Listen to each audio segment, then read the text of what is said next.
It's about bringing together the Nepali elders with the English-speaking volunteers in a project surrounding conversational English with craft, binding those meet and greets and bringing a sort of a focus to the group. I'm very enthusiastic about this kind of project because I feel that there's so much goodwill amongst British people when they're aware that other people need help.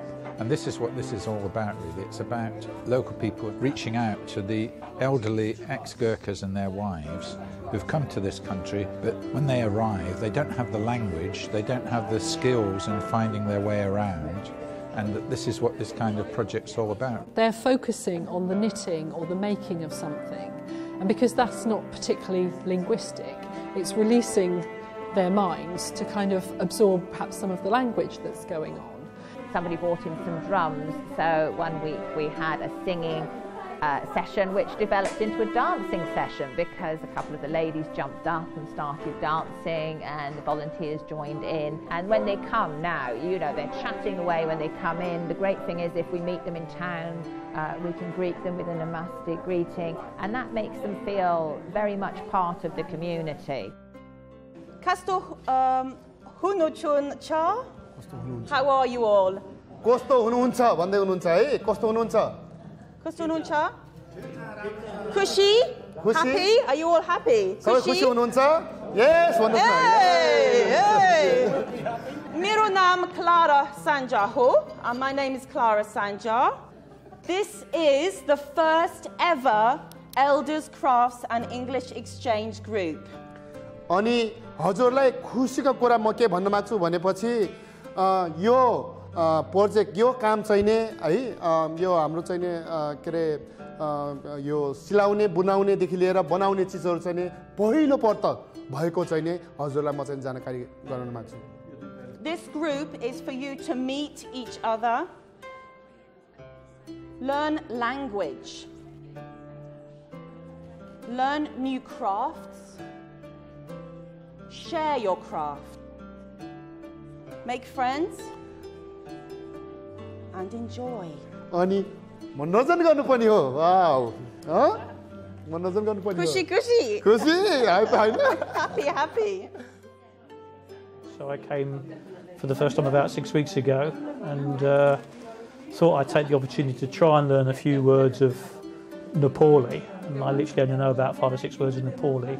So it's just an opportunity to ask them what the Nepali is and then get them to say the English. Learning this sewing machine, I don't know this name, thread, cotton thread, this pattern name and this fruit name. Just to help the ladies do some sewing. They're quite keen on learning how to use the sewing machine. I feel really happy to help different people. I learn about what the customs and what they eat. My name is Susanna and I am from the British Heart Foundation. What did you do when you were children? What exercise did you do when you were children? We are playing the ground. We are playing the football. Football? Volleyball. Volleyball? Basketball. Many kind of sport. Okay. What do you like to do now? Jog. You like to do jog? For some of them, it's socialisation. Our eldest lady is 82, and we understand that this is the only time she leaves the house each week. So it gives her a socialisation with about 18 different people. We're all over the age of 50, so we've got that in common. We are using the crafts as a medium to encourage them to talk and for us to be encouraged to learn part of their culture as well. Everywhere we go and understanding everything, we can talk. We came here, just difference is, if we go to town, we couldn't speak.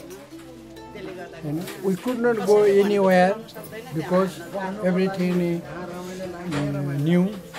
So we cannot come alone with us. So we need to, with husband, to go outside town everywhere and come back. That is the difference one.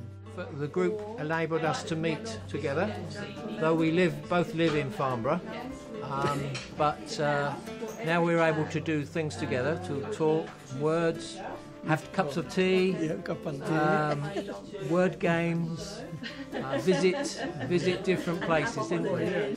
I like some English group. I need some English language group. Be together in a group. Yeah, together. So I like to talk with Alan. Talking, talking. Yeah. Talking, sharing, talking, sharing, and learning. Learning. We meet each other sometimes in the town, don't we? Yeah, when we're walking in the town. So that's good. That's good. If they come here, they will learn, few English from the groups, and they will exchange some kind of cultures. Hope to increase their brain. It will be kind of education for them, I believe. But this is a really good opportunity that all the wives, including the local, the English, they will be here, and it's very, very nice. At least, they will exchange something from my view. It's basically kind of a local song, which is very, very popular in Nepal. And this song, you do not require that much vocal. I know, of course, vocal is so important, but you do not require that much. As a group, you can sing those kind of songs. Those are all local songs. Which is very, very popular. I think this is a really local music for everyone. It was a time when there were two large groups of people sitting around tables doing their crafts and so on. Once Clara made the introductions, everybody was very welcoming, and I was taught some Nepalese script, name written down on a key ring and so on. Little things to help interaction. We knew there were the Gurkhas based in Winchester. We knew that there were a lot of people from there who were still around, but had no insight into how they were integrating, what was happening. So we came along to look at the crafts actually, but also to hear. And then we heard from Clara and then sat down and talked with the people about what it was doing for them. And that just seemed so important. Come here, some is language, some is handmade, anything. I like the drama, sing, anything. Sometimes we are drama here, sing, Nepali sing, the culture of Nepal. Like they also all population here, good like that. Well, when we first started, obviously we sort of supplied all the craft items and we shared our craft skills with them. But as we've gone on, particularly the ladies have brought in craft items that they've made at home. So that's skills that either we've got no experience of. Like today, we're making, I suppose they'd be rush mats if you were making them out of natural products, but we're using recycled plastic bags.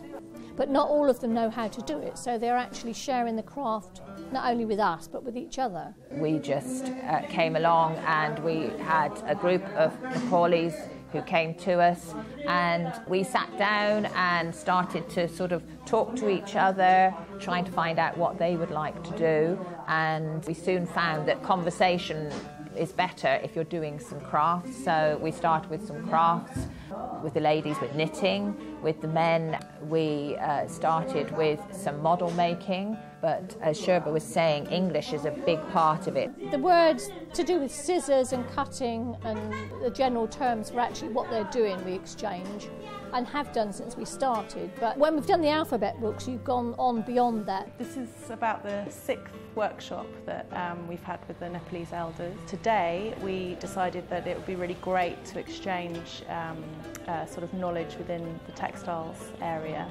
Some of the machinery that perhaps the elders wouldn't be familiar with, and processes that they might feel a connection with because they do a lot of knitting and crochet and weaving.